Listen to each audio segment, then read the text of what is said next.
Few games nail nostalgia quite as well as Shovel Knight. It looks like the games of old you love, but rather than playing like them, it plays how you remember them playing. There are more checkpoints, fewer unfair enemies, and it controls like a dream. It harkens back to games like Mega Man and DuckTales, but rather than faithfully recreate them, it sought to upgrade them for modern players. It's nostalgia done right.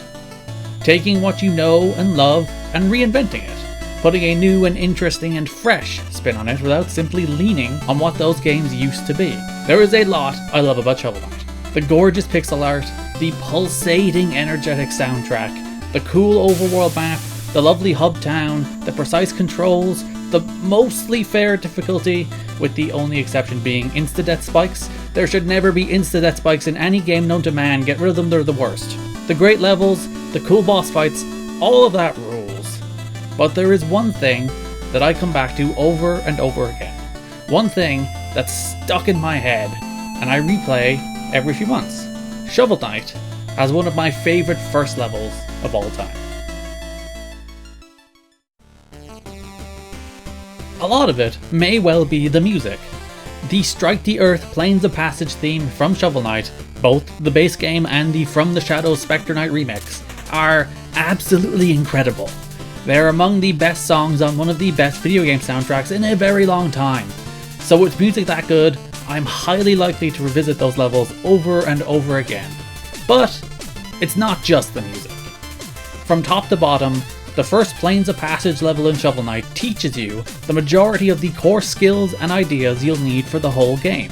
And it does so in a smart way, while escalating difficulty throughout.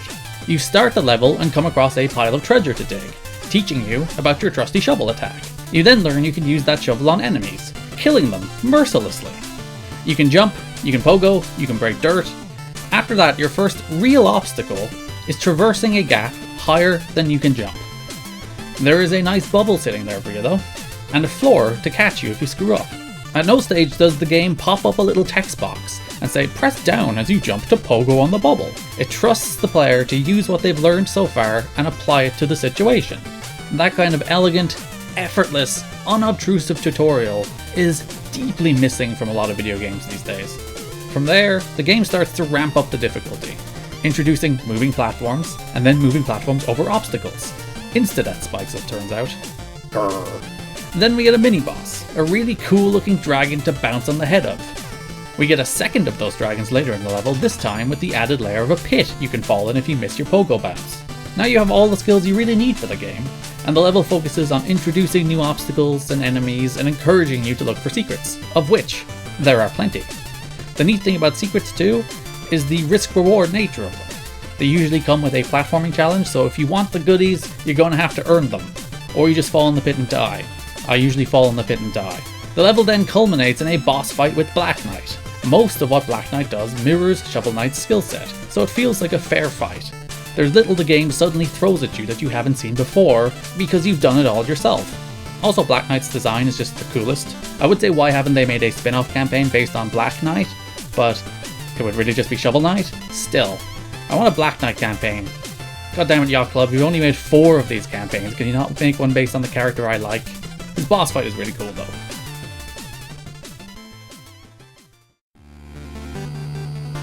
Of course, Shovel Knight is not just one campaign, but 3.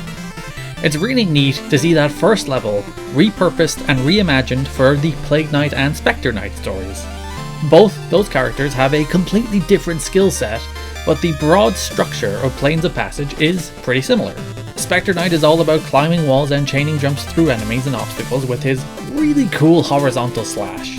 As a result, while the layout and goals of the stage remain largely similar, the obstacles are adapted for Spectre Knight's wall-crawling ways.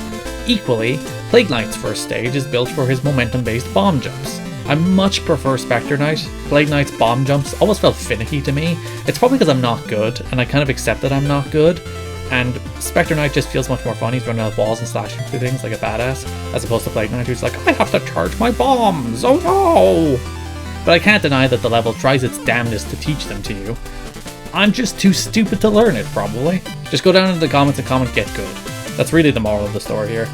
But seriously, Spectre Knight is much better. Spectre Knight rules. Spectre Knight might even be better than Shovel Knight. Very different anyway. Regardless, it is very neat to see that first stage reimagined for those different characters. It really shows how adaptable that initial format is when they can take like the basic broad layout and re-implement it for something entirely different, an entirely different set of game mechanics. Those Yacht Club folks are good at making games.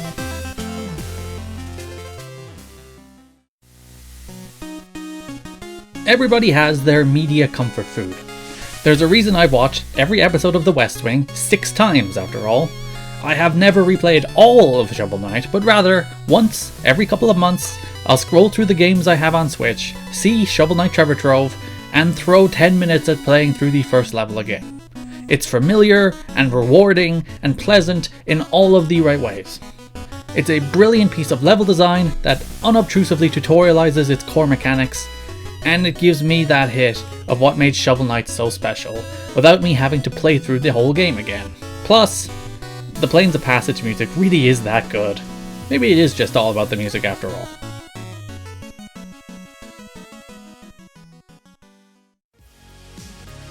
Thank you so much for watching. Fun fact, when I first thought about doing YouTube stuff, which was probably 4 years ago at this stage, and thought about the idea of doing a series based on first levels, Shovel Knight was the level that inspired it. So this video is 4 years in the making, I hope it wasn't terrible. Also, I'm excited to see what they do with the King of Cards DLC, how they again change the first level for King Knight. You can follow me on Twitter at GarKidneyGA or ETTKIDNEY. Like, subscribe, leave a comment if you liked it or hated it. Either way. On your left, this week's top 10 Mario Maker levels. On your right, a review of Vice Project Doom on the NES. Thanks for watching.